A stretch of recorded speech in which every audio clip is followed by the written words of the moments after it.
Leo hapa katika huu ukumbi wa British Council nipo kwa ajili ya kuzindua kitabu changu cha kwanza cha mapishi. Kitabu hichi kinaitwa Shambani Hadi Sahani. Ni kitabu ambacho kimejaa sio mapishi peke yake, bali simulizi za kutoka kule shambani, jinsi chakula kinavyolimwa, wakulima na hadithi zao, wapishi jikoni na hadithi zao na stori zao, mpaka chakula kinapofika kwenye meza, kwenye sahani yako unapokula. Nimezungumzia ndani ya kitabu eating rituals, eating taboos ambazo zipo katika nchi yetu ya Tanzania. So kitabu hichi kina celebrate utamaduni wa Mtanzania. Vyakula ambavyo vimekuwa katika hiki kitabu ni vile vyakula ambavyo vya asili sana, vyakula ambavyo ni vya asili vya makabila tofauti tofauti, vyakula ambavyo vina afya katika miili yetu na kuijenga miili yetu.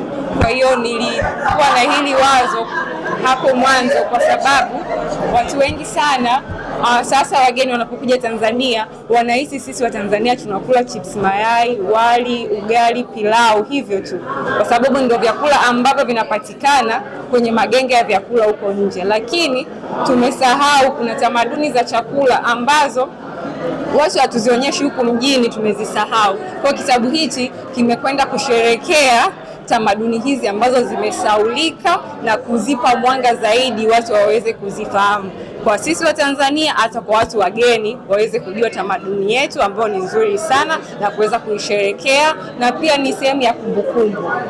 Nimeamua kutunza kumbukumbu ya tamaduni zetu za chakula. Hiki kitabu sijakiandika tu out of look, kuna research ambayo nilifanya nyuma, na kila mmoja wetu ni shahidi pia. Siku hizi kuna ongezeko la magonjwa mengi yasiyokuwa ya kuambukiza, na haya yote yanaletwa na mtindo mbaya wa chakula. Vyakula ambavyo ni vya fast food, vinatumia mafuta sana. Tukikumbuka zamani babu zetu, bibi zetu huko vijijini walikuwa wanakula vyakula ambavyo ni vya asili sana, na walikuwa wana nguvu na wanaweza kuishi miaka mingi na magonjwa kama hayo hayakuwepo. Kwa hiyo nikaona mimi kama kijana wa sasa hivi niwakumbushe ndugu zangu kwamba kuwa na afya bora sio usasa kutaka kula vyakula ambavyo sio vya asili yetu na vyakula ambavyo ni vya haraka. Tunaweza kuwa na afya bora tukipika vyakula vya kwetu na kusherehekea utamaduni wa kwetu. Hichi kitabu ni cha kipekee sana kwa sababu kina feature moja inaitwa augmented reality, AR. Hii unaweza ukatumia simu yako ukascan kwenye picha ya chakula kwenye sahani, alafu inakuletea video fupi ya kukuonyesha kile chakula kimeandaliwaje jikoni au kikiwa shambani kinaonekanaje, kwa sababu kizazi hiki cha siku hizi watoto wengi hawajui hata maharage yanalimwaje ikiwa shambani yakoje. Lakini hii feature inaweza kukusaidia kukuonyesha chakula katika njia yake ya uhalisi ikiwa shambani na namna ambavyo kimepikwa, sio tu recipe peke yake. So hiki kitabu ni zaidi ya cookbook. Naitwa Felix Muchira, nimetokea Nafasi Art Space ambapo Roda alifanya Curatorial Academy ile kujifunza kuwa mratibu wa mambo ya sanaa. Hichi kitabu kina mambo mengi sana ambayo ni very original, vitu ambavyo ni vya asili kuhusu mapishi yetu ya Kitanzania, maeneo yote ya Tanzania. Nimeangalia waandishi ambao wametoa mambo yao huko, wametoka pembe zote za Tanzania. Ni kitabu ambacho mtu yeyote kutoka nje ya nchi akikisoma anaona uasili wa Tanzania na ladha tofauti tofauti za Kitanzania, kuanzia kusini kule Lake Nyasa kwenda mpaka kaskazini kwa Masai, kwenda Singida, Dodoma, kote kule na Kilimanjaro. Flavor zote zipo. Wapishi wengi hapa walipo tunawajua, wengine ni hatuwafahamu, lakini watu ambao wana kitu ambacho tunaita kwa kizungu authenticity kwa namna kwa upande wa mapishi. Kwa hiyo ni kitabu ambacho ni kwa kweli ni muhimu sana. Mimi nimesha kinunua na nawasihi Watanzania wenzangu pia muweze kukinunua hichi kitabu. Ni kitabu ambacho kwa kweli kila mtu anaweza kusoma. Kina sehemu mbili, iliandikwa na Kiingereza na Kiswahili, na pia kule nyuma pia kuna mashairi yameandikwa. Kwa hiyo ni kitabu cha aina yake na ni kitabu cha kipekee. Kuna trend ya tunazita zile junk foods, na ni kwa sababu wengi hawajui jinsi ya kuandaa vyakula vitu vya asili, lakini kitabu kinaenda kusuluhisha hilo jambo.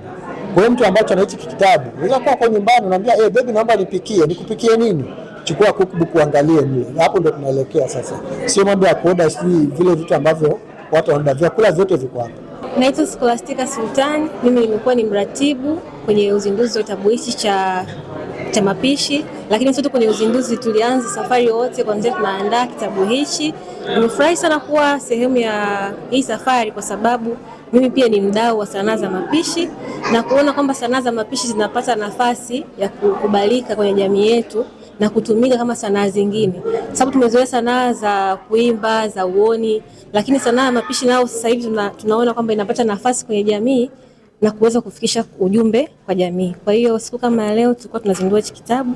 Ni kitabu kwa ajili ya mtu yoyote kwa sababu kimeandikwa kwa lugha zote mbili, Kiswahili na Kiingereza. Na ukiachana tu na kwamba kina mapishi, ni sehemu ya utamaduni. Tumekuwa tukienzi utamaduni wa Waswahili kwa kupitia mapishi. Kwa kwenye kitabu hichi kuna recipe za Kiswahili, lakini pia kuna zile mila na desturi za ulaji na za mapishi. Kwa ni zaidi ya kitabu tu ambacho kina recipe. Ni kitabu ambacho kinatunza utamaduni wetu kama Waswahili. Majina yako tena na cheo?